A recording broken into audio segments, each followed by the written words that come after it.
Napadayo nga tayo ng Divisoria dahil nabalitaan natin na meron ditong Chow Fan Fried Rice na nagkakahalaga lang ng 90 pesos na good for 2 to 3 person na. Chow Fan, 90 pesos, good for 2 to 3 person? Ayusin mo, baka magalit na naman mga basher mo. Ha? Kung ayaw nilang maniwala, tara, samahan mo ako at food trip tayo dito. Mga kaipips, nandito nga tayo sa Kaaba ng Divisoria mga kaipips. Bali mga kaipips, ito lang yung Astrotel mga kaipips, no? Tapos dito sa likuran natin mga kaipips, yung Mekos Chow Pan mga kaipips. Ito nga, hindi na nila ka-food trip mga kaipips. So samahan nyo ako mga kaipips, tikman natin yung kanilang Chow Pan dito. Magandang gabi kuya, ano pangalan mo kuya? Paul, sir. Totoo ba kuya na yung binibenta yung Chow Pan dito yung 90 pesos is good for 2 to 3 person na po yun? Yes, sir. Kaya anong oras yung open ng store nyo dito?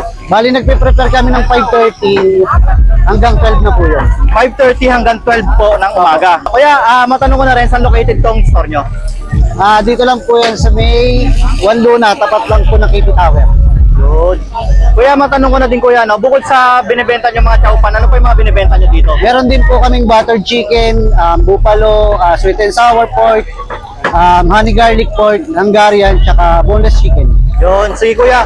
Pa-order ako kuya ng ng isang yung sisig po ninyo na may Chow Pan. Okay. Mga kaipips, lulutuin na ni kuya yung ating sisig Chow Pan.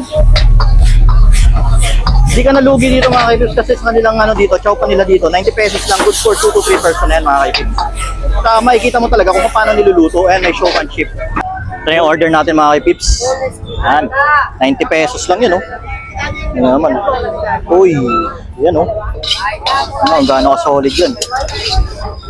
Daming laman, 90 pesos. Siyempre may finishing touch pa yan. Yan, yung kanilang mayonnaise. Yun. Ito na yung boss, no? Okay na po, no? Yan yung 90 pesos namin, sir. Ito yung 90 pesos nila, boss. Yan.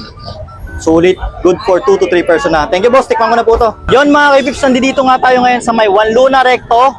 Dito tayo sa may Binondo side, mga kaipips. Bali, mga kaipips, sa harap natin yung Astrotel, mga kaipips. At tinayo natin dito, mga kaipips, yung Mekos Chow Pan, mga kaipips. Bali, mga kaipips, dito mga kaipips, so, makaka-order ka na ng Chow Pan sa halagang 90 pesos lang. Good for 2 to 3 person na to, mga kaipips. Hindi mo ito mauubos na ikaw lang mag-isa mga kaipips. Ang daming laman nito. Tsaka maganda dito, hindi siya tinipid kahit dun sa ulam. Yan o, tikman na natin to. Yan. Solid o. Hop. Yung nila, yung sisig nila dito, manalo. Unang-una alam niyo kung bakit. Nalalasama yung flavor nung usok. Ang sarap, tapos malambot siya, para siyang yung liempo na nilagyan nyo ng yung minarinate nyo ng matagal, ang sarap. Tapos saktong-sakto pa yung kanyang Chow Pan. Kasi yung Chow Pan niya, tamang-tama lang yung timpla, bagay na bagay dito sa kanilang sisig mga kaipips. Saka malutong-lutong pa yung mga niya, yung mga sibuyas na ginamit. Top. Kalo.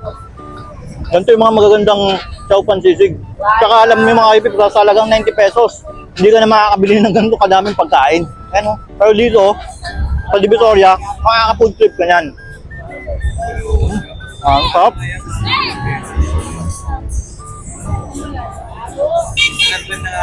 Mga kaipips, ang oras pala ng bukas ng store nila dito, alas 5 hanggang alas 3 ng madaling araw. Araw-araw yan mga kaipips. Kaya nga kung trip mo yung mga gantong food trip mga kaipips, yung mga gantong cravings, nag-crave ka ng ganitong mga sisig, tapos iba't iba pang mga klaseng mga Chow Fan, dito ka lang pumunta sa may Divisoria, dito mga kaipips, sa may Binondo side mga kaipips, at hanapin mo itong Mekos Chow Pan. Harap lang yan mga kaipips ng Astrotel mga kaipips. Sulit dito at hindi masasayang yung pera mo dahil uuwi kang busog dito. O ano pang hinihintay nyo? Food trip na kayo dito.